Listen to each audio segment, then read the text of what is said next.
Ito yung kapitbahay kong nilalait-lait ako dati, oh. Sinabihan ba naman ako wala akong marating sa buhay?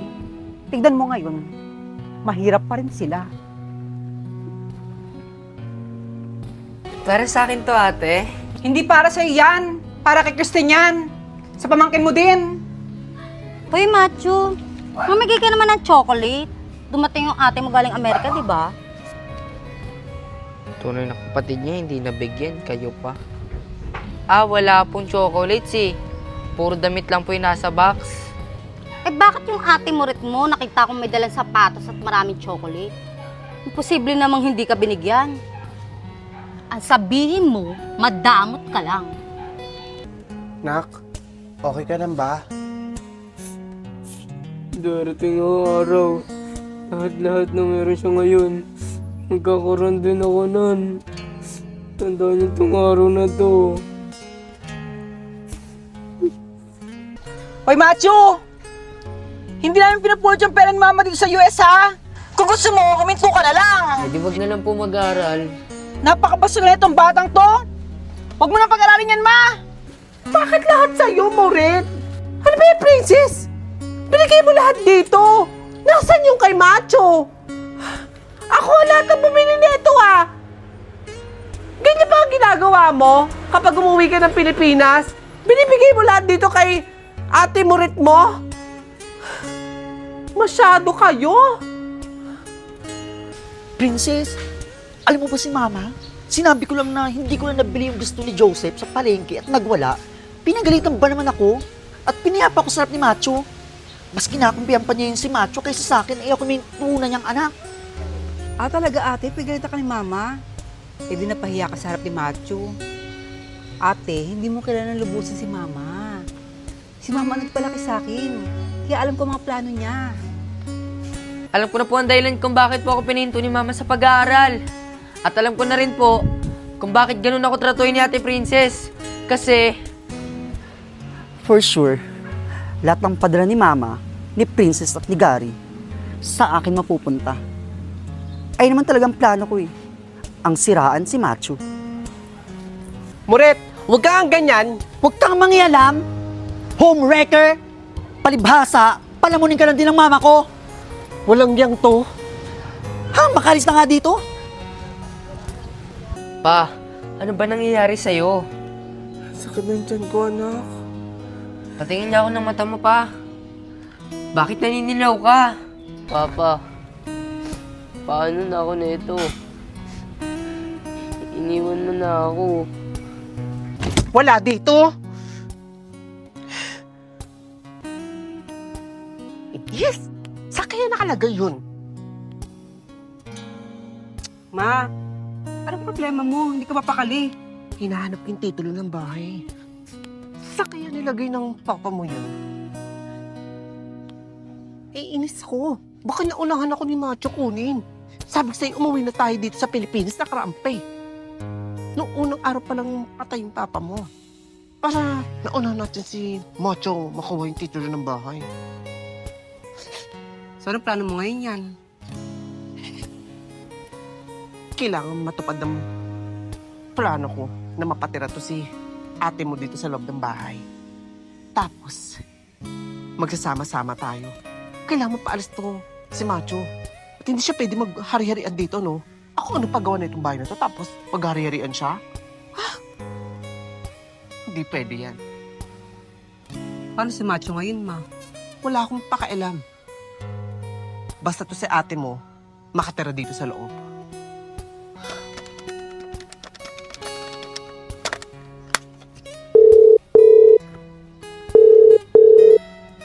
Gary?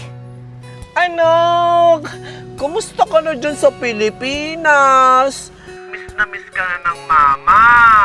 Kumakain ka ba ng tama dyan? Pinapakain ka ba ni Macho? O baka naman pinababayaan ka dyan? Iniiwanan tapos pag namamasyal siya, hindi ka sinasama man lang. Binibilang ka ba ng damit niyan? Ay nako, baka pinababayaan ka lang niyang kapatid mo na yan. Okay lang ako dito, ma. Pinakakain nga ako ng masarap lagi ni Macho eh. Kakausapin mo ba yung si Macho? Ay, naku! Ayoko kausap yung kapatid mo na yan si Macho. Eh, basta anak, ingatan mo ang sarili mo ha, magbago ka na.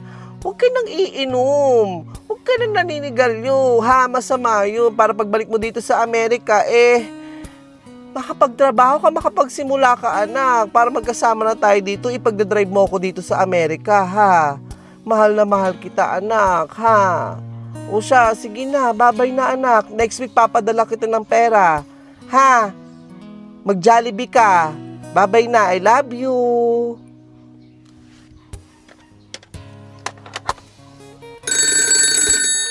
Sino to? Ma, kamusta na po? Ano naman yun, Macho? Bakit tumawag ka? Ano? Humingi ka naman ng pera? Kapapadala ko lang, ma. Hindi, ma. Mangangamusta lang ako. Ano kamusta? Wala pa akong sweldo. Pera na naman kailangan mo? Maghihingi ka naman ng pera? Naku, kunyari ka pa eh. Pera lang kaya tumawag ka. Kapapadala ko lang eh. Hingi ka na naman ata ng pera. Isa lang naman alaga mo. Si Gary lang naman ang inaalagaan mo dyan. Baka yung sweldo ko dyan sa Pilipinas, pupunta lang siya sa alaga mong matanda. Eh di ba may alaga ka pang matanda? Ay naku, baka yung sweldo ko sa kanya lang kain ng kain yan. Ano yung nababaritaan kung hindi mo daw pinapanood yung si Gary ng TV? Aba ka, galing mo naman. Buksan mo yung TV na yan. Tapos ano, ikaw lang ang nanonood? Naka-aircon ka pa? Aba mayaman ka, tapos yung kapatid mo tinitipid mo? Ano, ma? Pinapanood ko naman si Gary ng TV ah. Tuwing gabi nga lang. Nagtitipid kasi ako ngayon. Mahal na yung bilihin dito sa Pilipinas. Baka sinisira naman ako niya ni Muret. Punyebas ka! Lagi na lang ate murit mo yung sinasabi mo. Naiingit ka sa kanya kaya ganyan ka. Sino pa po bang maninira sa akin? Kundi ang anak niyo pong si Muret. Tsaka, ano naman po ikakaingit ko dyan? Anong meron yan na wala ako? Walang ginagawa sa'yong masama yung ate mo. Ha? Ang turing sa'yo niyan, kapatid. Huwag kang ganyan, Macho! Kung gusto nyo, umuwi kayo ng Pilipinas. Kayo mag-alaga sa anak nyo si Gary. Ginagawa nyo ako pong katulong dito eh. Kaya pala namatay si Papa dahil sa stress na binigay nyo. Walang iya ka? Bastos ka? Di... Pinatayin akong telepono. Gigigil ako. Bastos talaga tong batang to. Kailangan ko nang umuwi ng Pilipinas. Ha? Uuwi ako ng Pilipinas. Bukas na bukas agad. Hello, ma. Kamusta na po kayo dyan? Okay naman. Si Gary, kamusta na dyan yung kapatid mo, ha? Simula nung lumipad sa bahay mo, Moret. Okay naman po si Gary, ma. Simula nung pinalaya siya ni Macho sa poder niya, napakawalang hiya talaga ng anak ninyo. Salbahe. Siya nga pala, ma. Namimiss daw po ni Gary mag-swimming sa dagat. Gusto daw po niya pumunta ng Batangas. Namimiss agad, ikakaburakay nyo lang nakaraan. Uuwi na ako ng Pilipinas eh. Sabihin mo pag-uwi ko na lang ng Pilipinas next week. Talaga po, ma? Uuwi po kayo? Sige po, ma. Tayo na lang po pumunta ng Batangas kasama si Gary. Mag-iingat po kayo dyan, ma, ha? Mahal na mahal ko po kayo. Sige na, babay na. Babay po.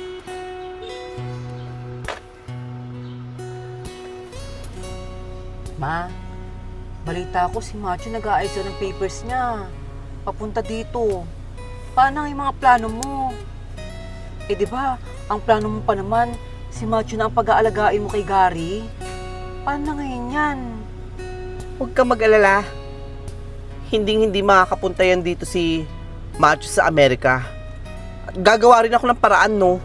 Para hindi siya matuloy. Tsaka, wala na dun sa bahay si Gary. Doon na nakatira sa ate Moret mo. Kaya uuwi ako ng Pilipinas sa susunod na linggo, ibili mo ako ng ticket. Manda sa akin yung Macho na yan. Paano pag nagtanong sa akin si Macho? Anong sasabihin ko? Okay pa naman na kami. Di ilihim mo, sabihin mo wala kang alam sa pag-uwi ko. Huwag mong sasabihin sa kanya. Manda sa akin yung Macho na yun, naghahari-harian yan sa bahay eh. Ano gusto niya? Siya yung masunod dun sa bahay? Malaki ang hirap ko dun sa bahay na yon. Hindi porkit yung tatay niya nagtayo nun sa kanya na lahat yon. Wala siyang karapatan dun.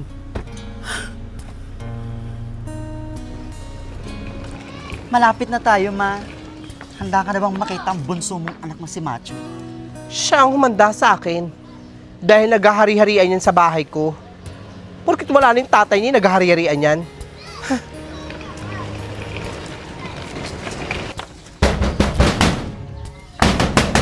Ma, baka hindi tayo papasukin ni Macho. Anong hindi? Ipapabarangay ko yan. Hindi pwede kayo niya papapasukin sa bahay ko, no?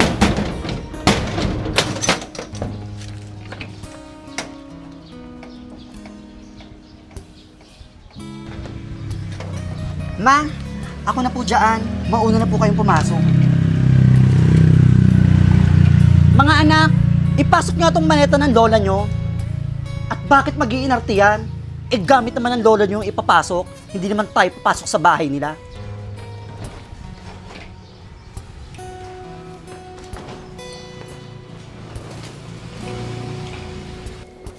Hello, anak. Aalis na ako sa bahay na to. Ayoko nang pakisamahan tong macho na to. Doon na lang ako sa bagong bili mong bahay. Total tong ate mo, mukhang ayaw namang alagaan si Gary. Gumagawa ng paraan para pauwiin dito sa bahay. Hindi naman pwede dito si Gary dahil magkaaway sila ni Macho. Doon na lang sa kabilang bahay. Ayoko na rin naman pakisamahan to si Macho, no? Sasamahan ko na lang to si Gary dun sa bahay. Ha? Doon na lang muna kami sa bahay mo, ha? O siya, sige, babay na anak. Mag-iingat ka palagi dyan, ha? I love you.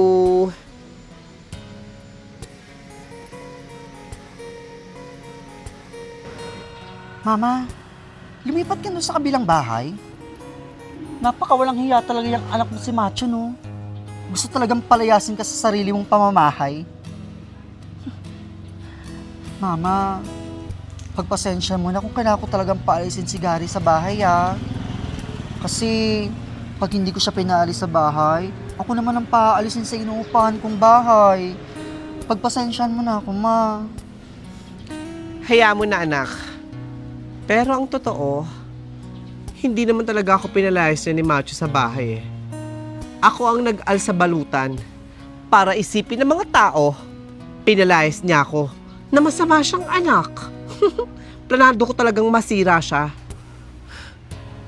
Di ba nga sabi mo, nagbablog ba yan? Kilala siya ng maraming tao, sikat na sikat? Mukha namang siyang tanga, nagsasalita mag-isa. Oo nga, Mama. Tumatawa, umiiyak, at nagsasalita mag-isa sa camera. Parang ewan. May maganda akong plano. Alam niyo ba? Pinalayas ako ni Macho sa bahay. Kasama ko ngayon si Gary. Napakasalbahay talaga ng anak ko na yan Ginawa ko naman ang lahat sa kanya Nagtrabaho ko sa ibang bansa para bigyan siya ng magandang buhay. Tapos ito lang ang gaganti niya sa akin. Bakit ganun naman yung ano ko? Insan, alam mo na ba, yung nanay mo, kinukwento ka dito, pinalayas mo daw siya. Kasama si Gary. Nako, Insan. Alam ko na yung mga ugali ng mga yan. Mga narcissist yung mga yan. Pag lalo mo silang pinansin, lalo magpapapansin yung mga yan. Magiging lakas pa nila yan upang siraan ako.